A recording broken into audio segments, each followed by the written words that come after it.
Hello, my name is Jeff Rolka. Thank you for checking out my video. This is Questions from Comments 20, where I address a question that comes up in the comments sections on a video somewhere on the channel.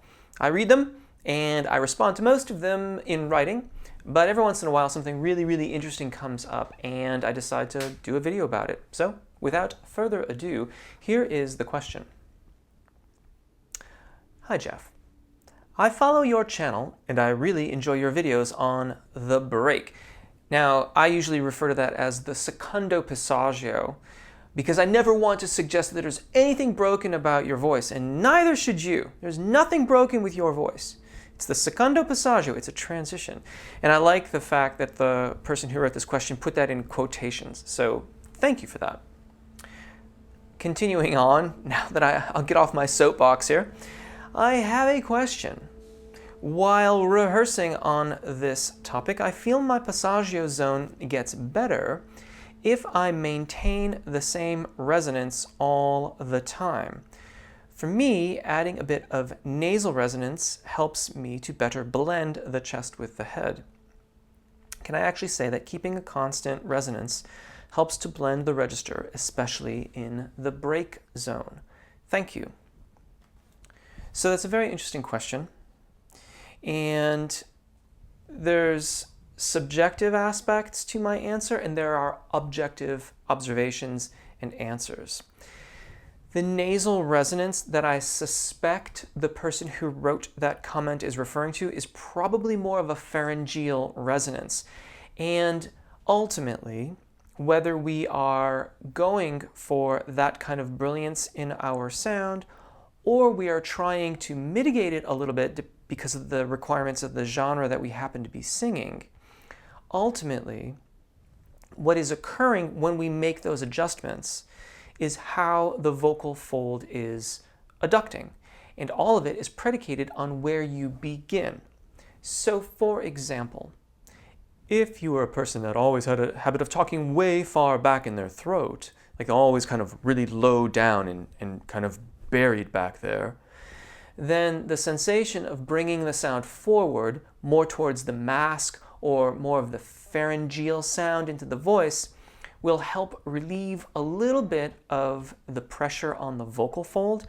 This will allow it to change shape more easily, and hence that will make the transition from chest to head better, giving the appearance of blending the two registers more effectively. On the other hand, if you happen to be someone who was really far forward with their voice, and I realize this is a bit of a caricature, but it's really far forward, then you would almost certainly be told by a singing instructor to bring it back.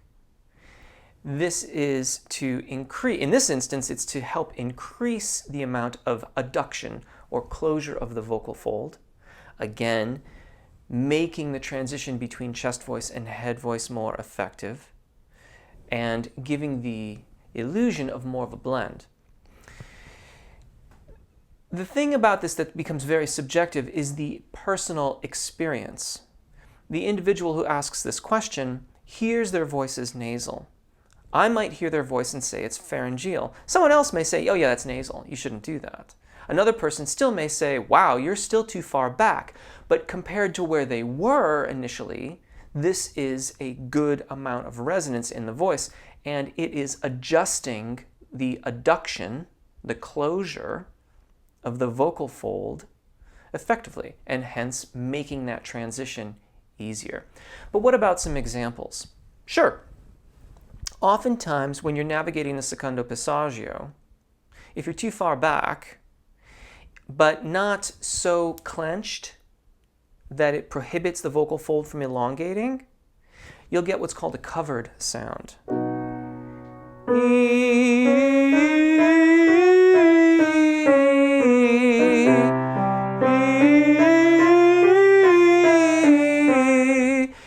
A lot of ways that sounds kind of like what one might expect from a head voice sound. You can hear the shift in tone quality to it. It sounds kind of hollow, or hollow is the word that comes to my mind. Covered is another tone.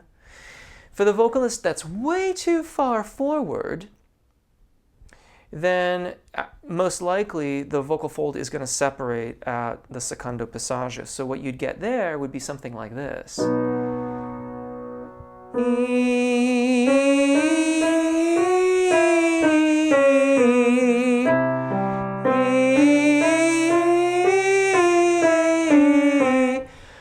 But once you figure out the right amount of forward feeling, back feeling, the right amount of pharyngeal resonance, or again, in the person who wrote this comment's case, the right amount of nasal resonance, they're feeling it that way, and that's legit. If that's your physical experience and it is making you effective, then by all means think of it that way. But you might not, if you have students, you might think carefully about how you describe it to them, because that's how too many of these things get perpetuated, unfortunately, for people where maybe it's not exactly appropriate. It's taken as a rule when really it's a rule for you, for an individual, and not necessarily a rule writ large. But getting back on topic here, for the vocalist who's more balanced,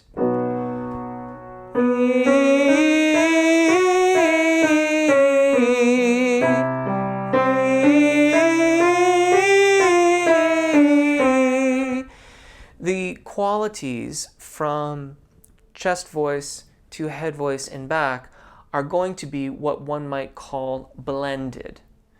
And the truth of the matter is that they're blending all over the place. For the male tenor, there's cricothyroid activity all the way down to G3.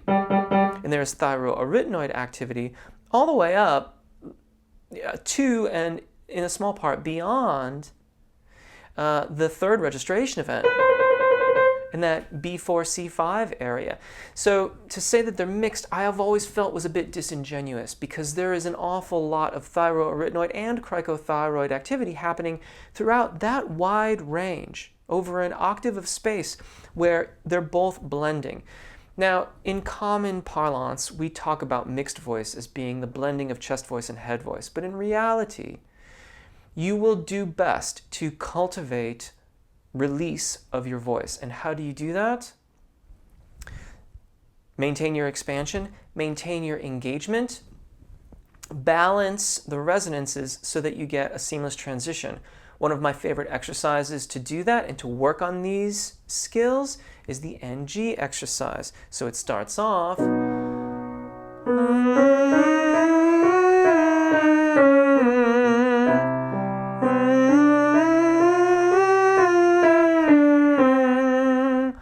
and then eventually,